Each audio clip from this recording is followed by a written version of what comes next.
Baeolophus bicolor, the tufted titmouse. I remember we used to call that thing the eastern tufted titmouse. And at some point it was lumped together with the black crested titmouse. Then they separated again. Currently, tufted titmouse. What's in a name? I should do a video about bird names. Maybe I will. But in this video, we're talking about a really cute, very curious, small bird with a big attitude. Happens to be one of my favorite birds. I enjoy seeing this bird, especially in the field. And fortunately, it's very common at our bird feeder. If you haven't checked out our 24/7 live stream of the Bird Garden YouTube channel feeding station, I'll put a link in the description. I hope you'll check that out. I think you'll enjoy it, especially at certain times of the day. Super busy. Anyway, we're here to talk about the tufted titmouse. Easy ID tips. I want you to remember this one so the next time you see it, it'll click, tufted titmouse. So know if you're in the eastern part of the United States, especially right where I am, right here in the southern Appalachian Mountains, you're likely to see a tufted titmouse year-round.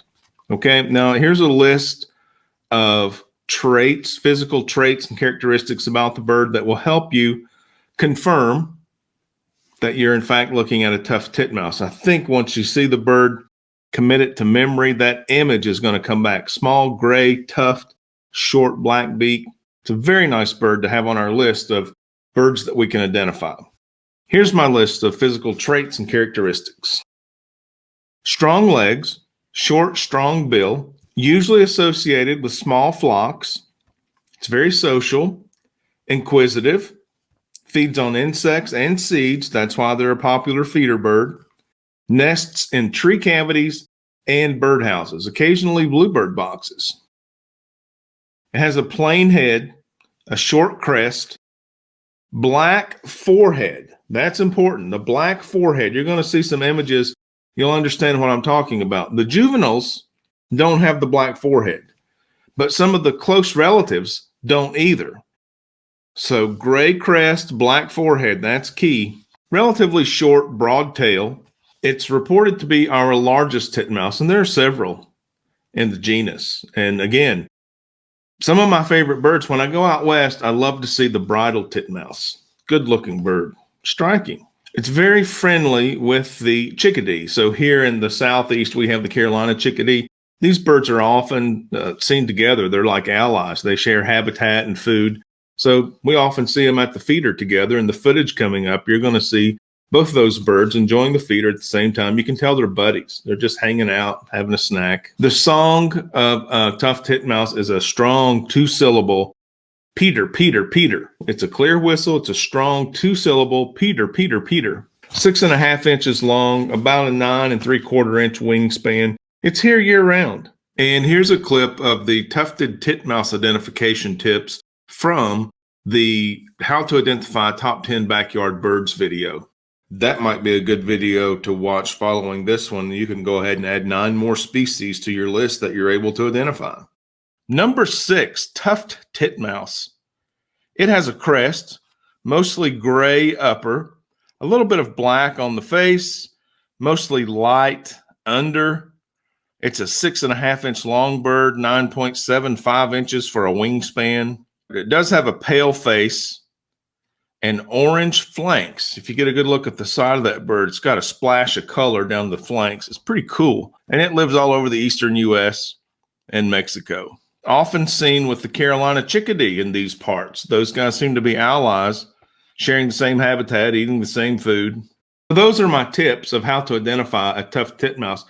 The tufted titmouse is my favorite bird for lots of reasons. I guess most of all, I'm so familiar with it because I see it on most, not all, but the vast majority of field birding trips that I go on. It's always on the list.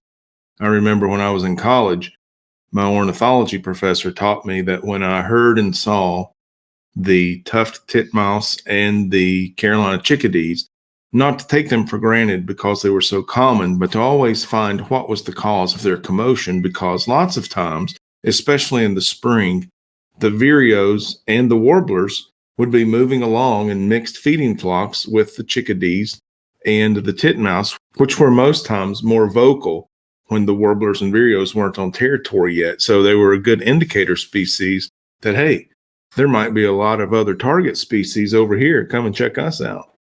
So that was a good tip from an ornithological pro. They are very social birds. They're out there with the other birds, and they're chatty, and they'll scold. They're aggressive. If you get in their territory, they'll let you know, hey, I don't like you being over here. You're kind of bothering me. They hang out with lots of different species, and they're acrobatic. They're physically agile. The agility of these birds is sometimes comical. They can hang upside down and sideways by 1 foot. They're very energetic. They don't sit still. They're not boring. They're not moving in slow motion. They seem to be very happy about whatever they're doing, wherever they're doing it. As a bird bander, I've banded several tufted titmouse. They do have very strong legs, and even though their beak is small, they can deliver a pretty powerful bite. It's not painful, but you think, wow, that's a pretty big bite for such a little bird. Something that I'm very fortunate to have is the tufted titmouse as a daily visitor to the feeding station. It's there morning, noon, and evening. As you'll see in the footage in this video, they're year-round residents at the feeder. Very common there. I can remember seeing a titmouse as young as 10 years old. I didn't know what it was then, but it's that distinctive shape, and it was with a chickadee. I'm sure I misidentified those birds when I was 10, but I had an appreciation for them even at that young age. Now I want to give you some visual imagery so it can really drive it home, so you don't forget that one.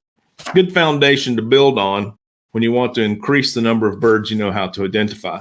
I've put together some clips of the tufted titmouse, and I've assembled a musical montage for your viewing pleasure, and I hope this helps you to identify the tufted titmouse. If you like this type of video, please hit that like button. If this is the type of content that you enjoy, you learn from nature, it relaxes you, you find it entertaining, go ahead and hit the subscribe button. We're going to continue to do content just like this. If you know of anyone who would also like this type of content, share this across your social media. If you have any questions about how to identify a tufted titmouse or suggestions for other ID tips for different species, leave me a comment below. I'll see you on the next one.